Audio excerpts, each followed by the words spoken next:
Hello' student 13 ফেব্ৰুৱাৰী তাৰিখে যিহেতু তোমালোকৰ সমাজ বিজ্ঞানৰ পৰীক্ষা আছে সেইকাৰণে এই ভিডিঅ'টো তোমালোকৰ কাৰণে যথেষ্ট উপকৃত হোৱা এটা ভিডিঅ' ইয়াত মই লৈ আহিছোঁ 13 ফেব্ৰুৱাৰী তাৰিখে আহিবলগীয়া সমাজ বিজ্ঞানৰ ভূগোল খণ্ডৰ কিছুমান লং কুৱেশ্যন এই লং কুৱেশ্যনবিলাক তোমালোকে চাবলৈ নাপাহৰিবা ইয়াৰ পৰা কুৱেশ্যন কমন পৰিবই মোৰ অভিজ্ঞতাৰ ফালৰ পৰা কৈছোঁ মই কেইবাবৰ্ষৰ কুৱেশ্যন পেপাৰ পৰ্যবেক্ষণ কৰি এই ভিডিঅ'টো লৈ আহিছোঁ তো ইয়াত চোৱা ফাৰ্ষ্টত মানুহৰ অৰ্থনৈতিক বৃত্তি বুলিলে কি বুজায় এই কুৱেশ্যনটো তোমালোকে পঢ়িবা এনে অৰ্থনৈতিক বৃত্তিবোৰ কি মাৰ্ক আহিলে 3 মাৰ্কছৰ আহিব নেক্সট কুৱেশ্যনটো হৈছে সম্পদ বুলিলে কি বুজায় ইয়াৰ প্ৰধান বৈশিষ্ট্য চাবলৈ নাপাহৰিবা তাৰপিছত সম্পদ আৰু মানুহৰ মাজত সম্পৰ্ক সম্পদ আৰু বিজ্ঞান প্ৰযুক্তিৰ মাজত সম্পৰ্ক এই দুটা কুৱেশ্যনৰ পৰা এটা কিন্তু কমন অহাৰ সম্ভাৱনা আছে দুটাৰ পৰা এটা আহিবই তাৰপিছত মানৱ সৃষ্ট সম্পদ কি উদাহৰণ সহ ইয়াৰ ব্যৱহাৰ সম্পৰ্কে লিখিব লাগে 3 মাৰ্কছৰ আছে এইপিনে চোৱা সম্পদ সংৰক্ষণ বুলিলে কি বুজায় ইয়াৰ প্ৰয়োজনীয়তা সম্পদ সংৰক্ষণৰ লগত জড়িত সংস্থা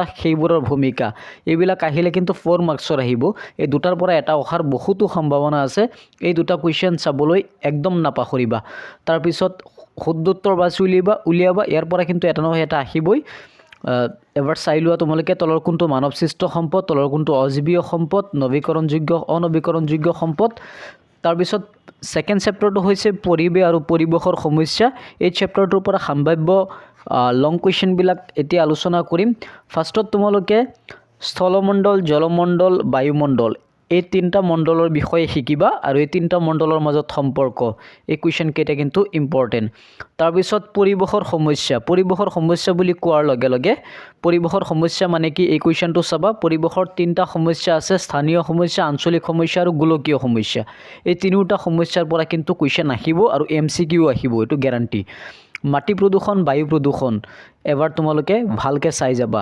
গোলকীয় উত্তাপ বৃদ্ধি কি গোলকীয় উত্তাপ বৃদ্ধি কেনেকৈ ৰোধ কৰিব পাৰি গোলকীয় উত্তাপ বৃদ্ধিয়ে কেনেধৰণৰ সমস্যা সৃষ্টি কৰিব ইয়াৰ পৰা এটা নহয় এটা আহিবই এই চেপ্টাৰটোৰ পৰা 7 মাৰ্কৰ লং কুৱেশ্যন আহিব এটা 3 মাৰ্কছৰ আৰু এটা 4 মাৰ্কছৰ গতিকে 4 মাৰ্কছৰ আহিলে গোলকীয় উত্তাপ বৃদ্ধি কিয়াৰ কাৰকবোৰ এই সমস্যা কিয় ৰোধ কৰিব পাৰো কুৱেশ্যনটো অকমান বনাই দিব পাৰে কনফিউজ নহবা একেবাৰে ভয় নাপাবা খালি টপিকসটো ভালকৈ চাবা চাই তোমালোকে যি কুৱেশ্যন শিকিছা সেই আনসাৰটো লিখিলেই হ'ল কুৱেশ্যন অকমান দীঘলীয়া থাকিলে ভয় পোৱাৰ একো প্ৰয়োজন নাই তাৰ পিছত আমি আগবাঢ়িম থাৰ্ড চেপ্টাৰ হৈছে পৃথিৱীৰ ভূগোলৰ পৰা লং কুৱেশ্যনবিলাক এবাৰ চোৱা এটা হৈছে মহাদেশীয় বিস্থাপন সূত্ৰ অনুসৰি পৃথিৱীৰ অৱস্থা আদিতে কেনেকুৱা আছিল এইটো তোমালোকে চাবা মহাদেশ আৰু মহাসাগৰৰ বিতৰণ এই কুৱেশ্যনটো কিন্তু বহুত ইম্পৰ্টেণ্ট তাৰপিছত পৃথিৱীৰ স্থলভাগত থকা ভূ অৱয়ৱবিলাকৰ বিষয়ে চমুকৈ লিখিব লাগে এই কুৱেশ্যনটো ভালকৈ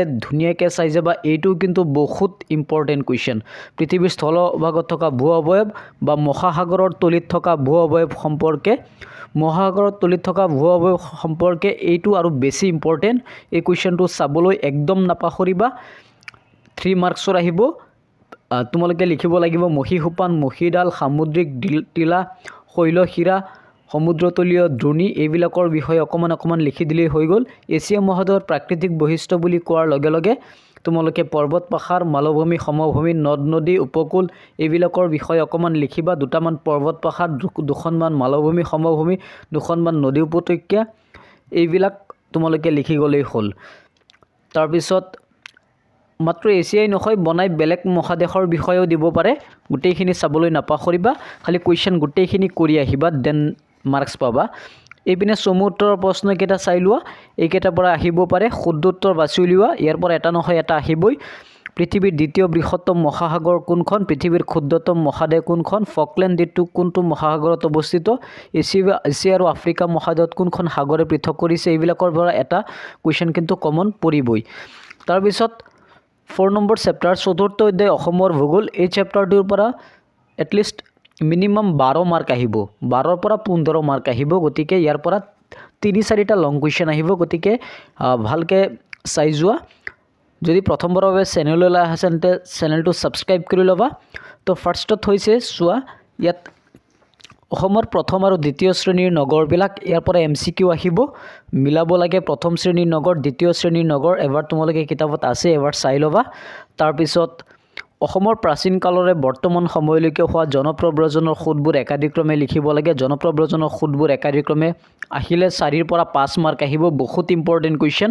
তোমালোকে এই কুৱেশ্যনটো ভালকৈ মনোযোগ দি চাই যাবা।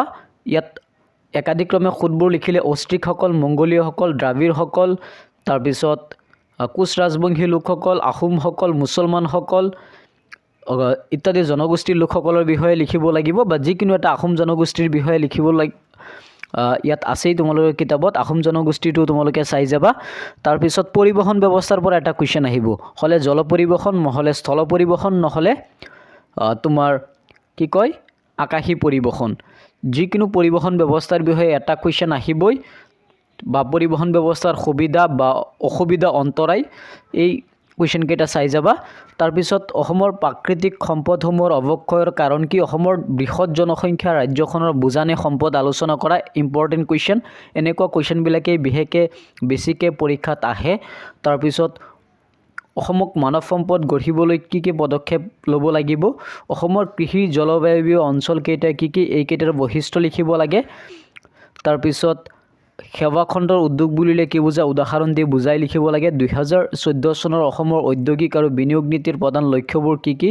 এবাৰ এইখিনিও চাই যাবা। অসমত চাহ উদ্যোগৰ বিষয়ে চমুকৈ লিখা। অসমৰ মীন উদ্যোগৰ বৰ্তমান অৱস্থা, এইবিলাক চাবা। অসমৰ পৰ্যটন উদ্যোগৰ সমস্যাবিলাক, এই গোটেইবিলাক কুৱেশ্যন এবাৰ তোমালোকে চাই যাবা। আৰু লাষ্টত মই আৰু এটা কুৱেশ্যনৰ বিষয়ে কওঁ। অসমৰ মানচিত্ৰখন অংকন কৰিবা। মানচিত্ৰখনৰ পৰা কিন্তু 4 মাৰ্ক আহিবই। 2 মাৰ্কছ থাকিব মানচিত্ৰখন অংকন কৰাত, আৰু 2টা স্থান বহাব লাগে। স্থানবিলাক মই কৈ দি আছোঁ।